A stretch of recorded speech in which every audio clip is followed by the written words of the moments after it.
옛날 옛적 한반도의 남서쪽 끝자락에 위치한 영암은 푸른 산과 맑은 강이 흐르는 평화로운 마을이었다.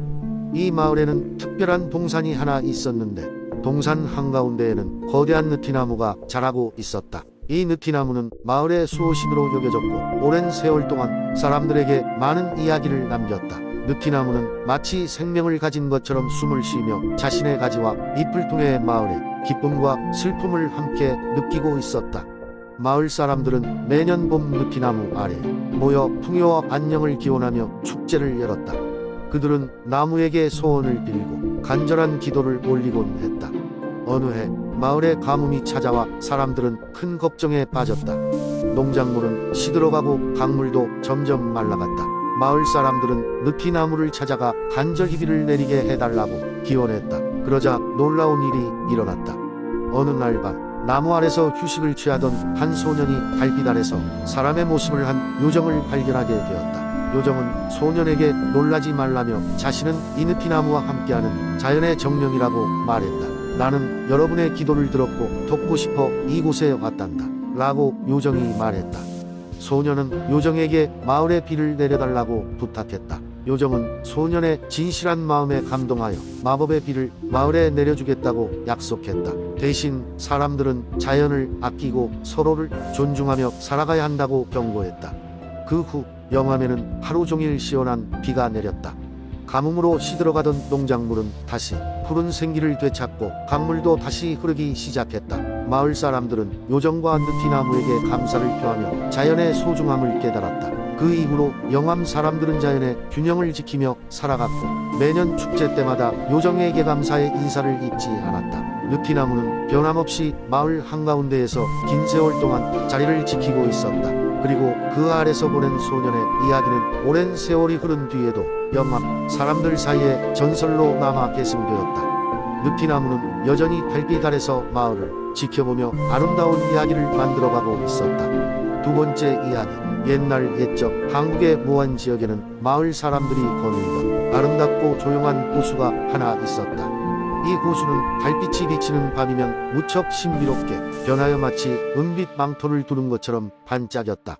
사람들이 이 호수를 달빛 호수라 부르게 된 이유도 바로 이 때문이었다. 이 지역에는 오랜 세월 동안 전에 내려오는 전설이 있었다. 그 전설은 달빛 호수 근처에 사는 수호신과 관련이 있었다. 수호신은 호수를 지키고 마을 사람들을 나쁜 운명으로부터 보호했다고 한다. 그러나 수호신은 아주 오랜 세월 동안 사람들에게 모습을 드러내지 않았고 그 존재조차 잊혀져 갔다.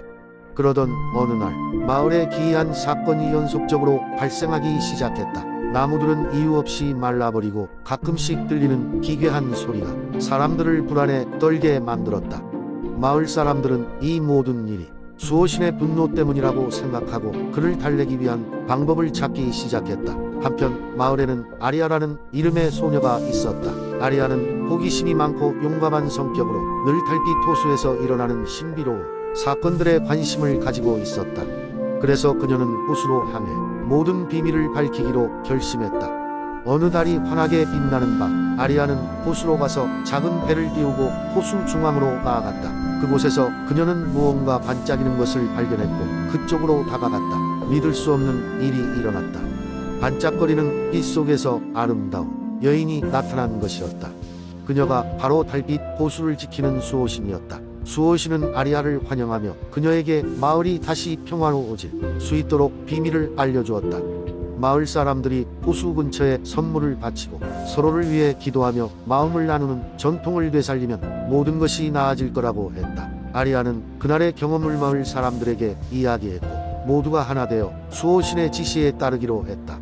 그들은 호수 근처에 작은 성소를 짓고 정기적으로 예식을 치르며 수호신에게 감사를 표했다. 그리하여 마을은 다시 평화를 되찾고 사람들은 달빛 호수와 그 속에 감추어진 신비로운 이야기를 가슴에 새기며 살아가게 되었다. 이 전설은 오늘날까지도 모안 지역의 사람들에게 전해 내려오고 있다. 세 번째 이야기. 옛날 옛적 한국의 아름다운 바다 마을 풍경에는 초록빛 바다와 하얀 모래사장이 펼쳐져 있었다. 이곳에는 특별한 전설이 내려왔는데 바로 바다에는 신비로운 존재들이 살고 있다는 이야기였다. 그 존재들은 바로 바다를 지키는 바다의 정령들과 마법사들이었다. 바다의 정령들은 바다를 아름답고 풍요롭게 만들며 마을 사람들에게 많은 축복을 내려주었지만 그들 중에도 한 가지 금기가 있었으니 바로 인간과 직접적으로 소통하지 않는 것이었다. 그렇지만 정령들은 가끔씩 인간 세상의 일에 호기심을 느끼곤 했다. 통영 마을에는 준이라는 용감하고 호기심 많은 소년이 살고 있었다.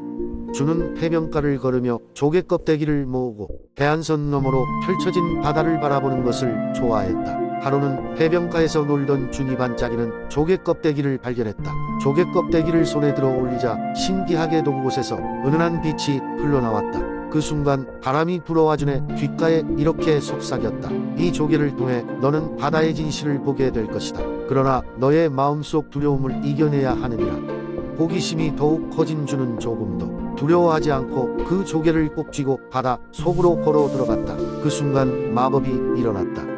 바다는 준을 에워쌌고 놀랍게도 그는 물속에서 자유롭게 숨을 쉴 수 있었다. 물속에서 준은 말로만 듣던 바다의 풍전을 접하게 되었다. 빛나는 산호와 플루토들이 춤을 추고 형형색색의 물고기들이 환영하며 그를 반겼다. 그리고 가장 놀라운 것은 거대한 바다 거북이 준에게 다가와 말했다. 안녕 작은 인간, 나는 이곳의 수호자 중 한 마리이지.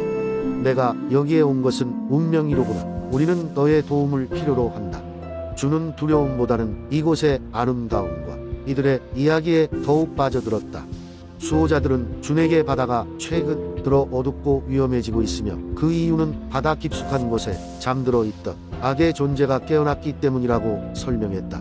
그들은 준의 용기와 순수한 마음이 존재를 물리치는데 필요하다고 말했다. 준은 수호자들과 함께 바다 깊은 곳으로 모험을 떠났고 그 과정에서 그는 자신의 머리 속 두려움과 맞서 싸우게 되었다. 마침내 준은 그 악한 존재를 마주하게 되었고 평범한 소년처럼 보였지만 그의 마음은 더욱 강했다. 준은 바다의 아름다움과 가족, 친구들에 대한 사랑을 떠올리며 그 악한 존재를 물리쳤다. 바다는 다시 평화를 찾았고 수호자들은 준에게 무한한 감사를 표했다. 모험이 끝난 뒤 준은 조개 껍데기를 원래 자리로 돌려놓아야 했다. 바다는 다시 평온해졌고 준은 육지로 돌아왔다. 하지만 그는 이번 경험을 통해 자신이 얼마나 용감하고 특별한 사람인지를 깨달았다. 마을 사람들은 이 이야기를 길이길이 전하며 바다에는 여전히 마법과 비밀이 가득하다는 것을 잊지 않았다. 이제도 바다를 방문하는 사람들은 종종 바람이 불어오는 날 계산되지 않은 속삭임을 듣곤 한다. 네 번째 이야기 옛날 아주 먼 옛날 경상남도 마산 해안에는 사람들의 발길이 닿지 않는 신비한 해변이 있었습니다. 이 해변은 흰 모래와 푸른 바다 그리고 끝없이 이어지는 파도가 아름답기로 유명했지만 밤이 되면 그 어떤 살아있는 존재도 접근하지 않았습니다. 왜냐하면 이곳에는 바다 속 신비한 왕국이 있다는 전설이 전해졌기 때문입니다. 이 전설은 마산의 작은 어촌 마을에 사는 한 소년 민우로부터 시작되었습니다. 민우는 바다에 유난히 관심이 많았던 소년으로 매일 해가 지기 전까지 그의 아버지와 함께 배를 타고 바다로 나가 고기를 잡고 있었습니다. 그러던 어느 날 밤 민우는 꿈속에서 자신에게 말을 거는 낯선 목소리를 들었습니다. 민우야, 우리 왕국이 위험에 처했단다. 지상에서 가장 용감한 자가 왕국을 구할 수 있을 거야. 꿈에서 깬 민우는 이 황당한 이야기를 친구들에게 말했지만 친구들은 웃음을 터뜨리며 믿지 않았습니다. 하지만 민우의 마음 속에는 알 수 없는 확신이 자리 잡았습니다. 그는 반드시 이 바다 속 왕국을 찾아가 그들에게 도움을 주리라 결심했습니다. 다음 날 밤 민우는 부모님께 몰래 빠져나와 해변가로 향했습니다. 달빛이 수면에 반사되어 은빛 물결이 일렁이는 그곳에서 민우는 신비로운 바다 속으로 천천히 발을 내딛었습니다.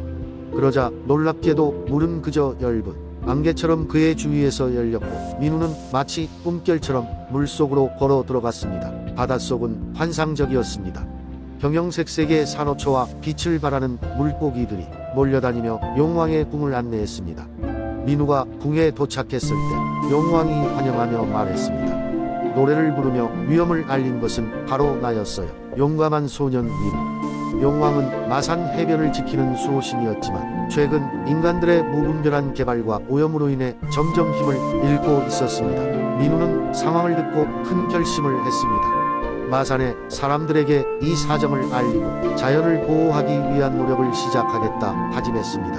민우가 지상으로 돌아와 사람들에게 자신의 경험을 이야기했을 때 비로소 사람들은 그의 말을 믿고 마산의 환경을 보호하기 위한 행동을 시작했습니다. 매일매일 맑은 바다를 되찾기 위해 노력하는 마을 사람들 덕분에 마산 해변은 다시금 아름다움을 되찾았고 민우의 용기를 기리며 그의 이야기는 오랫동안 전해 내려오게 되었습니다. 마산의 해변은 이제 더 이상 두려움의 대상이 아니게 되었고 바다의 왕국은 여전히 평화를 지키며 그곳 사람들의 노력에 보답하고 있었습니다. 그리고 사람들은 항상 자연과 함께 살아가야 한다는 중요한 교훈을 가슴에 새기게 되었습니다. 다섯 번째 이야기, 옛날 옛적 임실이라는 작은 마을이 있었습니다. 이곳에서는 특별한 치즈가 만들어졌는데 마을 사람들은 이러한 치즈를 너무나도 사랑하여 임실은 치즈 마을로 유명해졌습니다. 마을에서는 매년 치즈 축제가 열렸고 여기에는 마을의 모든 사람들이 참가하여 치즈를 만들고 나누고 맛보았습니다.